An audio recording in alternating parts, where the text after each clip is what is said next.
Hi, my name is Terry Roloffs. I'm a professor of fisheries at Humboldt State University, and we're standing out here at the Arcata Marsh Project and Aquaculture Project that George Allen, one of my colleagues and friends, began over 30 years ago.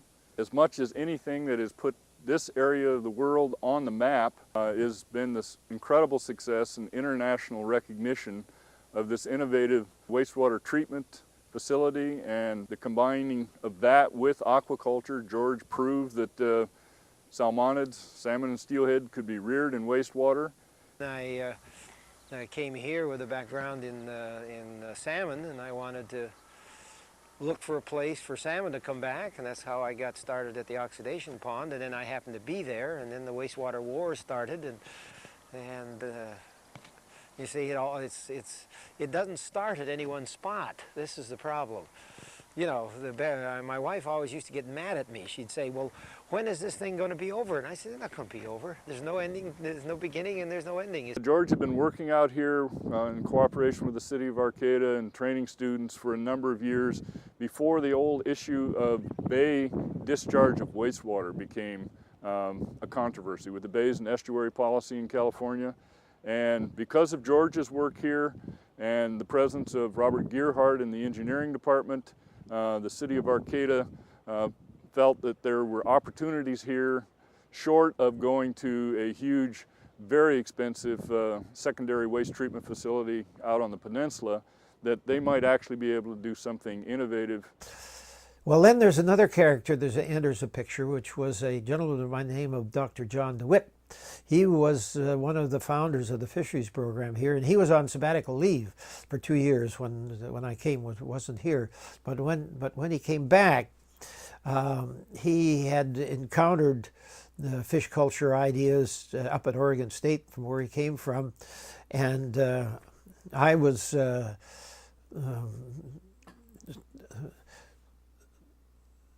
I didn't have any specific idea about wastewater aquaculture at that time, but at about the second year that I came in 1957, I came in 57, the city of Arcata was forced to upgrade its sewage treatment plant because of changing laws both at the federal and the state level, and they had some sort of a not very good plant that was discharging into North Bay, and as some of you are aware of, there was the oyster industry was starting to develop in the North Bay, see, and so the not well properly treated wastewater going into North Bay obviously would not be of anybody interest, either to the state or the federals or anybody, the food industry. So they were made to build an oxidation pond or to do something, and what they chose was an oxidation pond. And the reason they chose the oxidation pond is because they had nominal control from a policy point of view of activities on the mudflats in their area. They didn't own the mudflats, but the state would say, you know, you've got the jurisdiction if you follow within certain rules and regulations. Well, providing a inexpensive oxidation pond for the small city of Arcata at that time, there was nobody was going to object to it, you see. So they went out and they encircled that first 55-acre oxidation pond, and that's what was there in 57. Well, in 58, when DeWitt came back from Oregon State, he started his first student thesis work was studying the water quality of the oxidation pond. And lo and behold, as part of the thing that he would have the students do, since his background was wastewater management out of Oregon State University, would be to do bioassays of the oxidation ponds. And you know what those are. You know, you put a tank out there and drop the little fish in there and count how long before they all go belly up, you see, and how many they are. Well, he started doing that, and lo and behold, he found out that within, it was only in the middle of of the summer, when things were absolutely, the temperature was the highest and the amount of water flow going into that oxidation pond was the minimal, was there any toxicity to a trout? He did bioassays there, you see. So when I came along and listened to that, I was saying, oh, boy, I mean, it doesn't seem like it was going to take much amelioration to improve that water so that you could rear juvenile trout and salmon in there. Well, we're draining the ponds right now, and this is the product that we are producing in our system. Is right now it's coho smolts, and this little fella here is the smallest size at which this species will smolt. Prior to that, they're called par. Then in the hatcheries, in our culture systems, where we're able to give them more food, notice that they're a little bit bigger. The par marks have disappeared. They've become silvery, black on the fins, and this is now becoming a smolt. And this is what we've been trapping out of our ponds, and now we're getting the rest of the fish out of the ponds to plant them in Jolly Giant Creek. If we can do it with salmon and trout, then obviously less sensitive species, and of course wastewater aquaculture out the other parts of the world is an ongoing long-term function. So they had a 3-year pilot project right over here where they built 12 small marshes and monitored that, and George working closely with that, they were eventually able to get permission. That's a very long story, and what George called it the wastewater wars or something like that. That went on, and finally the city was given permission, and 2 or 3 years after it actually came online with the oxidation pond feeding into the marshes over here, named after George Allen and Bob Gearhart and Dan Hauser, the notoriety of the project started really going then. I mean, Time Magazine, Good Morning America, people coming literally from all over the world to take a look at this. This is the Arcata Marsh and Wildlife Sanctuary on the coast of Northern California. It's like a beautiful painting full of wildflowers and birds of every description. It's what scientists call a wetland. It's a kind of swampy transition area between the solid earth and the liquid ocean. Now, wetlands are a rare enough sight these days. In fact, they're endangered all over the country. But this wetland is even more rare because, if you can believe it, what you're seeing is part of Arcata's sewage treatment plant. The process of treating Arcata's raw sewage begins routinely enough. First, it's ground up, and then the solids are separated from the liquid. Next, the liquid is put into these solar ponds, where algae helps purify some of the remaining solids. After that, it's on to the chlorinator. In most sewage treatment plants, this would be the end of the road. The water is chlorinated for about a half hour, and let me show you what it looks like at this point. Now, I wouldn't drink this water, but it is legally clean and would normally be recycled back into the bay. But here in Arcata, the treatment process goes one step further, and this is really where the story gets interesting. The bay here in Arcata, you see, contains valuable oyster beds. And to protect them from contamination, the chlorinated water would need to be piped way out into the ocean, away from the shellfish. Instead of building an expensive pipeline, though, Arcata came up with the idea of growing a 45-acre wetland at a fraction of the cost. The chlorinated water filters through the vegetation here and ultimately ends up cleaner than the bay it flows into. This incredible project was spearheaded by environmental engineer Bob Gearhart.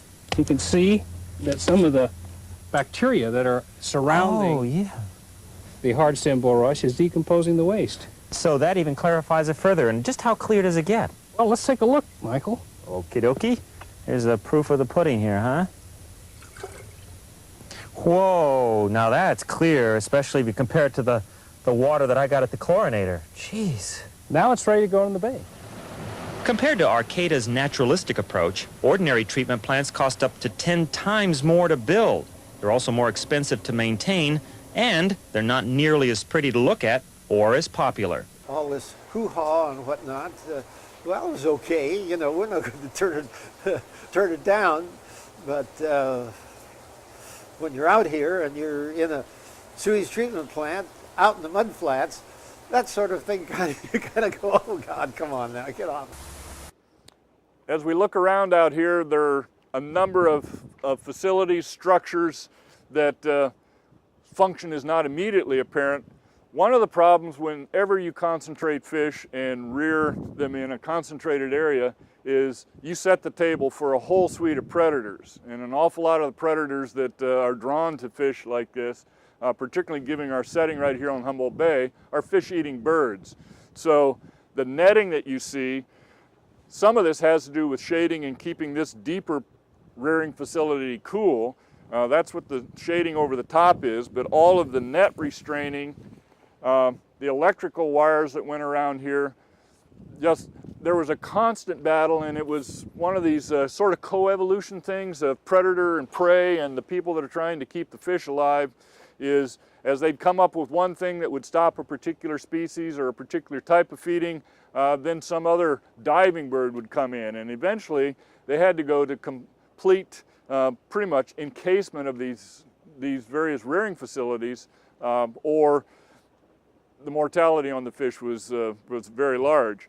So this was a sort of a cat and mouse game, but actually a bird and fish game that George and his students played with all of these predators. And of course, there's not just avian bird predators out here, there were also river otters, which are quite common around here. So there was all kinds of efforts made to try to keep this place safe for fish. So some of the innovation had to do with that. Also, innovations in terms of how, once the fish are ready to leave, how do you get them out of here? This facility right over here was featured in a couple of master's theses where they looked at actually what the timing was, what were the cues, was it temperature, was it the amount of light photo period, was it pressure changes that cued these fish that it was time to move out of where they were being reared into the bay and on into the ocean.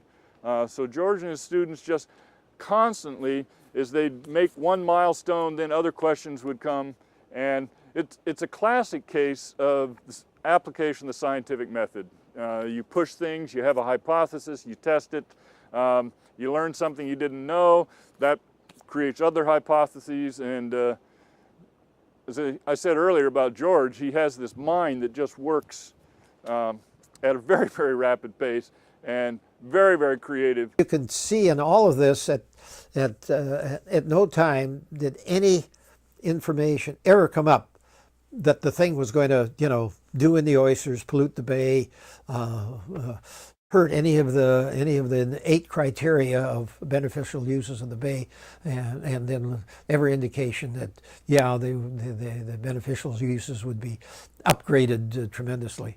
And the one that we never ever did get to really work with is the salmon rearing. Steelhead, cutthroat would be all right, but if we really wanted to go out and develop the full potential of the 2 ponds, which would handle 200,000 coho smolts, no problem whatsoever. So there's nearly a space there to rear in the 2 ponds, North and South Pilot Project ponds, or anything additional. We showed that you could rear 500,000 like that. This fish is about 2 years old. A good looking fish. You can see there's little fin erosion. So we just spawned this fish this last year, and by next year he should be ready for the next spawning season.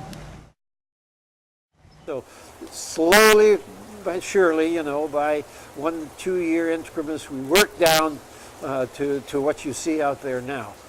And we were always rearing stuff in here, and then eventually went to the pond over and started working in there.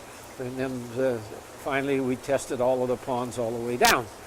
And it is a slow process at the time, but I look out there now and say, my God, that just went by like that, Yeah.